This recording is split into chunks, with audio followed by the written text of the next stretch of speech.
আমি বন্দি কারাগারে আছি গো মা বিপদে বাইরে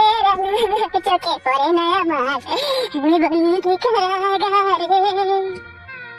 ভালোবেসেছিলাম মা এমএলএর ওই মেয়েকে বিশ্বাসঘাতকতা করলো মা আর জ্বালা সহে না কলজিতে আগুন ধরে মা ভালোবেসে যে কি বিপদে পড়েছি এই ছিল কপালে হাতে বাঁধা শিকলে পিপাসায় বুক ফেটে যায় মা ভালো কিছু এখন কাঁদছে গাড়ি দুম নাই ভালোবাসি কে বলেছিল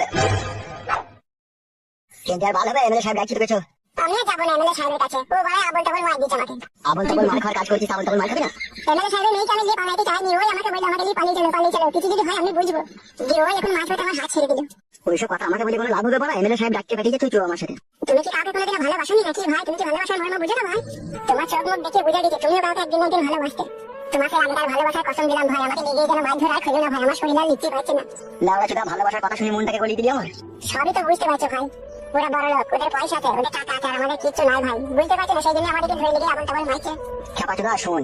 শোন তেলে আর জলে কোনোদিনও মিশ খায় না বুঝলি তো ঠিক সেরকম ভাবে বড় লোকের গরিবের কোনোদিনও ভালোবাসা হয় না বে ওটা ভালো লাগা হয় বে ভালোবাসা হয় না তাই নাকি ভাই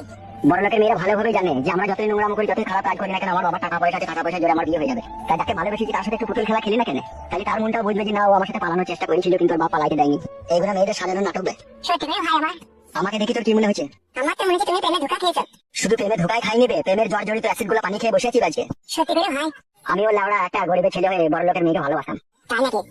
হ্যাঁ তার পরিবর্তে আমার কি হয়েছে জানিস কি হয়েছে ভাই শোনো আমার মেয়েটার বাবা আমার নামে রেপ কেস লাগিয়ে আমাকে 3 বছর জেল খাটিয়ে দেবে বাবালো ঠিকই বলছি বুকা চুদা বাবালো মারাই না তারপর কি হয়েছে ভাই তারপর 3 বছর জেল খেটে যখন জেল থেকে আমি বাড়ি ফিরলাম ঠিক আছে তখন দেখলাম মেয়েটার বিয়ে হয়ে গেছে দুটো ছেলে হয়েছে তাই নাকি হ্যাঁ একটা পুত্র সন্তান হয়েছে আর একটা লড়কি সন্তান হয়েছে ওটা কে বাই করেছিল বাচ্চা দুটো তুমি না যাচ্ছে মেয়েকে সে বুকা চুদা আমি কি করে বাই করবো আমি তো জেল খাচ্ছিলাম বে ও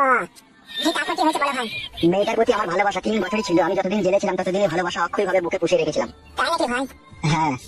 তারপর কি হলো ভাই তারপরে সে বুকে রাখা ভালোবাসাকে নিয়ে আমি মেয়েটার কাছে যাই ওর স্বামীর বাড়িতে তাই নাকি হ্যাঁ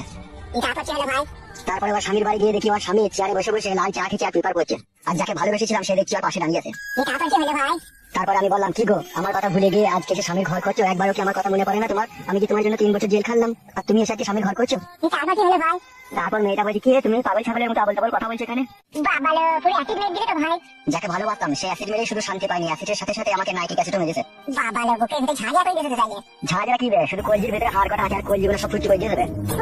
বাপে বাপে যন্ত্রণা তা তুই যে কাজ করেছিস যদি বিয়ে শাড়ি করে যদি বাচ্চা বাই করে দিতে পারতিস তাহলে তুই জীবনে সুখ শান্তি একটু পেতিল তুই লেওড়া ছিল তার আগেই তো ধরা পড়ে গেলে রে হ্যাঁ ভাই আমি ব্যাপারটা বুঝতে পারিনি যে হারাম করে ওরা চলে আসবে এখন এক কাজ কর হ্যাঁ ভাই বলো সে ফটকে তোর বন্ধুকে ডেকে নিয়েছে ঠিক আছে তুই এখন আমার সাথে চো এমএলএ সাহেব কি বলে কি না বলে শুনবি বুঝলি তো আর কিছু যদি সেরকম হয় আমি একটু তোর হয়ে সাপোর্ট করবো চো আমার সাথে চো কোনো অসুবিধা নাই যদি এমএলএ সাহেব আবার ধরে আমাকে আবল তাবল মারে তখন কি হবে ভাই আমি যাবো না ভাই কোনো টেনশন নাই চো আমি আছি চো ঠিক আছে ভাই তোমার উপরে বিষয় রেখে দিচ্ছি যেন আমাকে যেন না মারে ভাই হ্যাঁ তাহলে আমি মরে যাবো ভাই মারবে না চো আমার সাথে চো বেশ ভাই ঠিক আছে চলো হ্যাঁ আয়